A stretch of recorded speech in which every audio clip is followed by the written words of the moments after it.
And there in front of the audience's eyes was me completely nude. You know what I'm talking about. Okay. If you can imagine the biggest, I guess, equipment possible, multiply that by 5, we're talking Tommy Lee material. Okay. Ron Jeremy is okay, that's television. I'm not done yet, I'm not done. Okay, that got a little dirty, but I'm going to keep going, okay? This is a dream, okay? We all have dreams like this. Okay, so, it's a dream. It's a dream. This is all a dream. I just didn't have Okay. I wasn't... I'm out. I need to clarify, I wasn't performing at the Flamingo. That's not... Okay, so I see myself take my masculinity in hand. I go whap, whap, whap, smashing the walnuts to smithereens. The audience went crazy.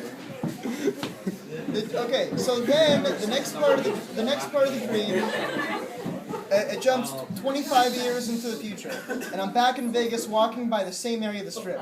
25 years in the future. I don't know how this happened. Okay. By the Flamingo, and I see the same sign: Hershel, the Magnificent Jew, tonight only, 8 o'clock. I had to see this with my own eyes. It had been 25 years since I saw myself. This is weird. How could this be possible? I go in, again watching myself get ready on stage, and there's me again in a shiny show robe, with a table in front of me, except this time there's 3 coconuts on the stage. So the audience was again in awe and silence, and I throw my robe off, bare as Hashem made me. I haven't aged a day, it was unbelievable. Must have taken Pilates or something. And I took my masculinity in my hand, and I had to whack, whack, whack, and I crushed the coconut into a million pieces.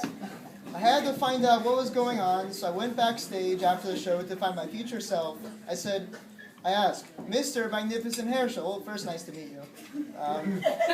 Why did you switch to coconuts from walnuts? Well, said the Magnificent Hershel, my eyesight isn't what it used to be. Okay, that was a good one. Okay. For my final words of wisdom, I'll end it on a kind of a high note. I'm going to share a joke a wise old man once told me. I'll keep him anonymous. A rabbi is doing his weekly service and notices a congregant in the back looking very sad. The rabbi goes to the man after service and says, Bernie, what's the matter? Bernie says, Rabbi, every time I bring a girl home, my mother doesn't like her. I don't know what to do. The rabbi has the answer and says, you need to find a woman who dresses like your mother, who looks like your mother, and who talks like your mother. Bernie has hope for the first time in a while.